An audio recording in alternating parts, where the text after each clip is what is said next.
Buenos días, mi nombre es Javier Castillo, de Valencia, España. Encantado de participar en el congreso organizado por la Universidad Nacional de Córdoba.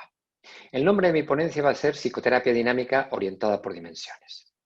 Voy a intentar ceñirme al tiempo, que son 15 minutos, el tiempo que tengo prescrito. Para ello puede haber pequeñas interrupciones para poder controlar el teléfono y quizá tenga que exponer demasiado rápido. Pero de alguna manera ese es el contexto y a él me voy a intentar ceñir. Para ello voy a compartir pantalla con ustedes. Bueno, empezamos. El título es Psicoterapia dinámica orientada por dimensiones, que es el nombre que le doy a la psicoterapia que he creado a partir de mis diversas formaciones, del conjunto de los diversos modelos teóricos de los cuales me he nutrido.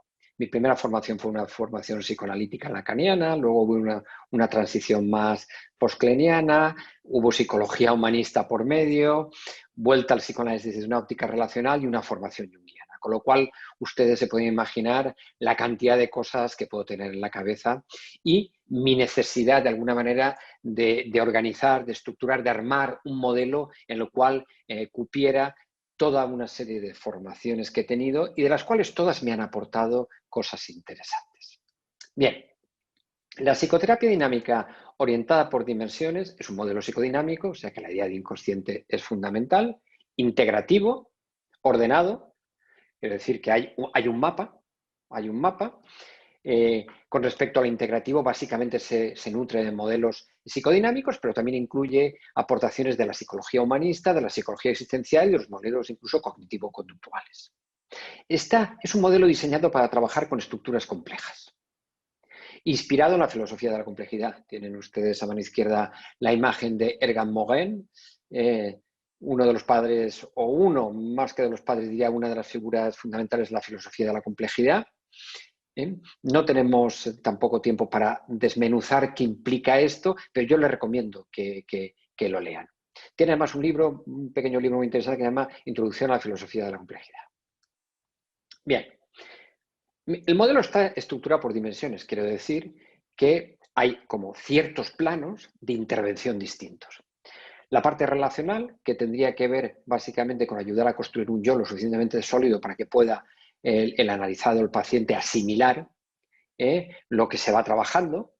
Ahí son fundamentales las aportaciones de Winnicott, de Feiba, de Kohut, aunque lo que entendemos por psicoanálisis relacional es mucho más amplio, pero para mí la dimensión relacional básicamente tiene que ver con esto.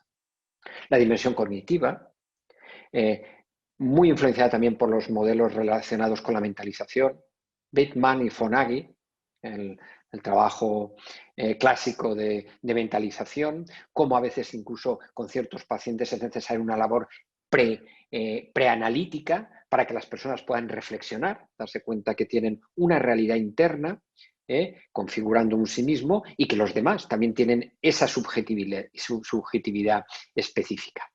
Dimensión defensiva, todo lo que tiene que ver, topográfica, hasta adelante, lo que es hacer consciente lo inconsciente, todas las aportaciones de Jung con el concepto nuclear de complejo. Pero también podemos hablar de esquemas, como hace Jung, que es un psicoterapeuta cognitivo, o los estilos organizacionales inconscientes, como plantea Stolorov, o ya las formulaciones psicoanalíticas en las cuales se produce una transición de lo que es la teoría de las pulsiones propiamente dicha a ciertos esquemas cargados de emoción y afecto, lógicamente.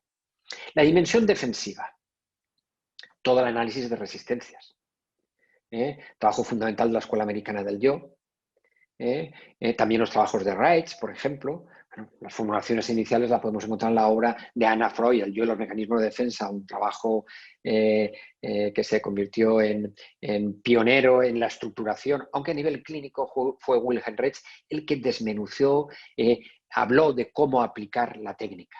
Dimensión abreactiva, la descarga de la emoción, el sentimiento. Ahí hay una cabida a todas las aportaciones de la psicología humanista. El trabajo de Reich. La dimensión conductual está claro, que en ciertos procesos hay ciertas prescripciones. Ya hay un psicoanalista muy interesante, Paul Wachtel, que hizo un primer trabajo de integración de lo que es la modificación de conducta y el psicoanálisis. Es verdad que ciertas actitudes, ciertas conductas refuerzan ciertos mecanismos de defensa y no nos permiten pasar el analizar, el plantear esa conducta sobre el tapete y la posibilidad de que el paciente analizado la transforme, se puede convertir en vital en ciertos procesos analíticos. La existencial es que hace referencia a la capacidad de dotar de sentido a ciertas etapas de la vida, ciertos momentos.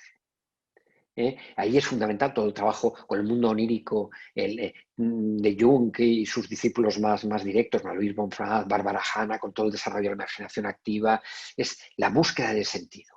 También todas las aportaciones que puede darnos el análisis existencial. Para mí, por ejemplo, una de las personas sobresalientes por su formación psicodinámica es Yalom. Vamos a pasar rápidamente. Para trabajar desde esta óptica es fundamental el concepto de estructura y el diagnóstico diferencial. Como ustedes imaginarán, no como un protocolo que nos dice paso a paso lo que tenemos que hacer, sino como una orientación que nos indique más bien lo que no podemos hacer. Para mí es muy importante al hablar de diagnóstico, hablar de estructuras, es como lo organiza Otto Kemmer. Ustedes saben que es uno de los psicoanalistas más importantes del siglo pasado y de este siglo, que ya tiene sus años, y de alguna manera con todo el desarrollo que él denomina de la psicoterapia focalizada en la transferencia, donde trabaja de forma muy minuciosa todo lo que es el diagnóstico diferencial. Con lo cual podemos hablar de tres estructuras como plantea él. Creo que es más operativo lo que hace Kember que lo que hace Lacan y los lacanianos cuando hablan de las tres estructuras fundamentales, neurótico, psicótico y perverso, con los mecanismos específicos, represión, reclusión, renegación. Sin embargo, en la práctica clínica a mí me ha mostrado ser mucho más útil el planteamiento de Kember.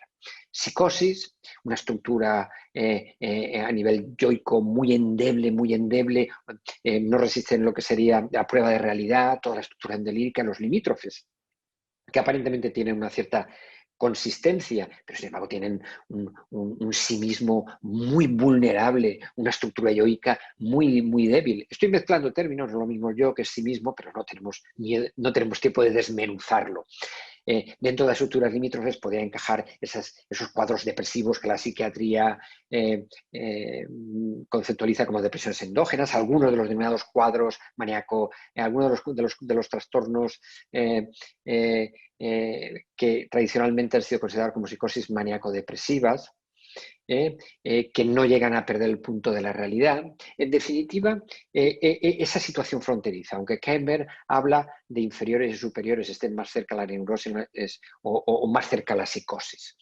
Las estructuras neuróticas, donde hay un yo más o menos sólido, unos mecanismos de defensa que producen una rigidez importante, quizá podemos señalar como el más sobresaliente la represión, pero podemos hablar de la racionalización, la evitación, la conversión al contrario, etcétera, etcétera. Las estructuras limítrofes, los mecanismos de defensa son mucho más arcaicos según Otto Kember. Por ejemplo, hay la identificación proyectiva como un elemento, la escisión, etcétera, etcétera. Las crisis existenciales no tendrían una entidad estructural como tal, pero me parece muy importante indicarlas, estaría mucho más del lado de la neurosis, por así decirlo, pero tienen una característica especial, que hacen referencia al periodo de vida que han estado que en ese momento se está desarrollando y se está viviendo. Y que, por ejemplo, en la adolescencia, el pasaje fundamentalmente a la madurez, la vejez, la posibilidad de la muerte, etcétera, etcétera. Bien, hay varios niveles de intervención. Hay un foco de análisis, que es el patrón cognitivo, llamémosle complejo, pero lógicamente los sentimientos, afectos y emociones que están ligados a él. Los mecanismos de defensa que permiten la no conexión con el patrón cognitivo y su elemento emocional. La importancia de la relación terapéutica y las imágenes. Lo onírico nos aporta elementos fundamentales y la fantasía. La imagen, no solamente como plantea Jung, sino el propio Byron, como de alguna manera el pictograma que permite asimilar ciertos elementos de forma mucho más clara. Yo había preparado aquí varios casos, pero me da la impresión de que no va a ser posible porque creo que luego en la conversación vamos a tener la posibilidad de hablar.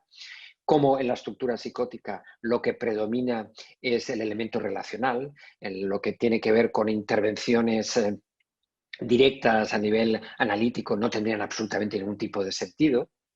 Tenía un caso muy bonito, porque no es verdad que no se pueda hacer una psicoterapia y muy útil, e incluso aspirar a que ciertos psicóticos dejen el fármaco de por vida. Es muy importante todo el trabajo con lo relacional.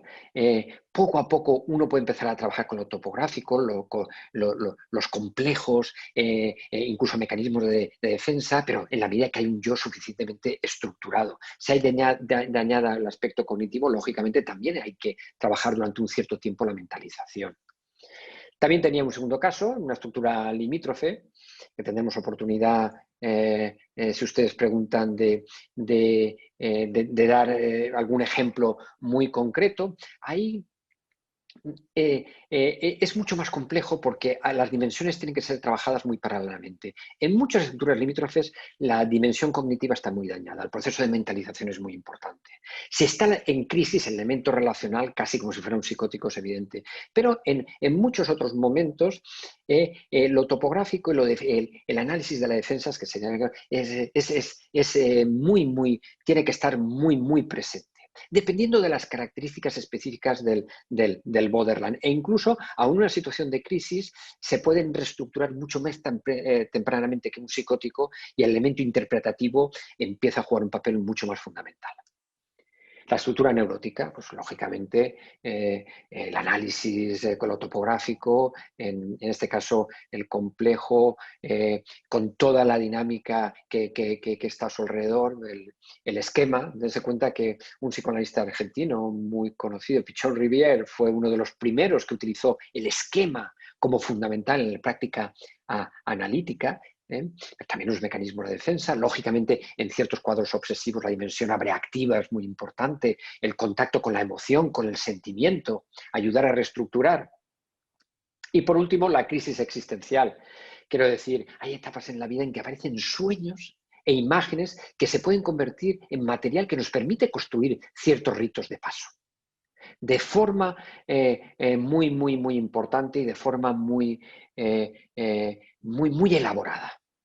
Son una ayuda para construir sentidos, para dotar de sentido a nuestra vida fundamental. Esas producciones espontáneas y creativas de lo inconsciente.